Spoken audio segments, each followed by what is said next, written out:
విద్యా సంస్థలే విద్యాలయాలను బంద్ పెట్టుకునేటటువంటి పరిస్థితి వచ్చిందంటే అసలు తెలంగాణ రాష్ట్రంలో విద్యా వ్యవస్థ ఎటుపోతా ఉంది. మొదటిసారి 2014లో తెలంగాణ రాష్ట్రాన్ని సాధించుకున్న తర్వాత మొదటిసారి విద్యా సంస్థలే మా కాలేజీని బంద్ పెడుతున్నాం, సమ్మెలోకి పోతున్నాం అని చెప్పిన పరిస్థితి తెలంగాణ రాష్ట్రంలో వచ్చింది అని అంటే దానికి కారణం ఈ ప్రభుత్వాలు, పాలకులు.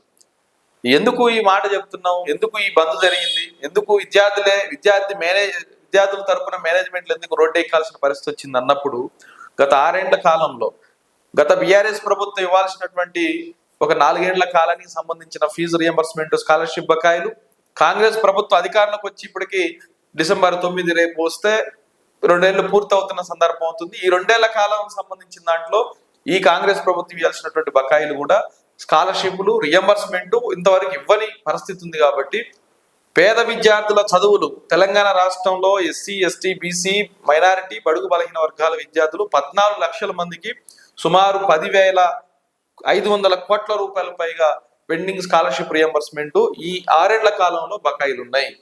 సరే, గతంలో బీఆర్ఎస్ పార్టీ పరిపాలన చేసింది, వాళ్ళు ఉన్నప్పుడు ఇవ్వాల్సినటువంటి ఒక 6,000 కోట్ల పైగా వాళ్ళు ఇవ్వాలి.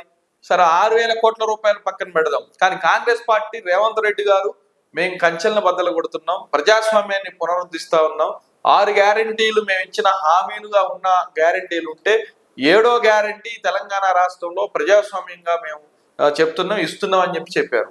మరి మీరు చెప్పిన ప్రజాస్వామ్యంలో, ప్రజాపాలనలో, ప్రజా ప్రభుత్వంలో 2 ఏళ్ళు అవుతున్నా ఈ 14 లక్షల మంది పేద విద్యార్థులకి, బడుగు బలహీన వర్గాల విద్యార్థులకి, అందులోని దళిత, గిరిజన, బీసీ, బహుజన వర్గాల విద్యార్థులకి, మైనారిటీ విద్యార్థులకి ఇవ్వాల్సిన ఫీజుల మీద మీరు ఎందుకు రియంబర్స్మెంట్, స్కాలర్షిప్ ఇవ్వలేకపోయారు అని మేము అడుగుతున్నాం. ఇందుకోసమే కదా మేనేజ్మెంట్లే, యాజమాన్యాలే వరుసన ఒక 10 రోజుల పాటు వాళ్ళ కాలేజీలు మొత్తం బంద్ పెట్టుకొని పరీక్షలన్నింటినీ బాయ్కాట్ చేసి విద్యార్థులను ఇళ్ళకి పంపి విద్యార్థులందరూ రోడ్డు మీదకి వచ్చి మినిస్టర్ క్వార్టర్స్, ఎస్ఎఫ్ఐ ముట్టడి చేశాం, కలెక్టరేట్లు ముట్టడి చేశాం, మేనేజ్మెంట్లు ప్రభుత్వంతో, ఉప ముఖ్యమంత్రితో, ముఖ్యమంత్రితో, మంత్రులతో, అధికారులతో చర్చలు జరిపిన తర్వాత కూడా మీరు ఇస్తామన్న డబ్బులు ఇప్పుడు కూడా ఇవ్వలేదు కదా. ఈ పరిస్థితి ఎందుకు వచ్చింది అని మేము కూడా అడుగుతున్నాం. ఎప్పటికైనా కాంగ్రెస్ ప్రభుత్వానికి, రేవంత్ రెడ్డి గారికి కూడా చెప్పేది ఒకటే, తెలంగాణలో పేద విద్యార్థులు ఉన్నారు, వాళ్ళ విద్య బాగుండాలి అంటే, చదువులు బాగుండాలి అని అంటే ఏదైతే మీరు తీసుకొచ్చిన పరిస్థితి ఉందో ఇది ఒక హీనం. మీ ప్రభుత్వానికే చెల్లింది. ఇది రోడ్డు మీదకి వచ్చి బంద్ పెట్టిన పరిస్థితి మీ ప్రభుత్వానికి చెల్లింది. కాబట్టి దాన్ని కూడా చేయాలని మేము అడుగుతున్నాం.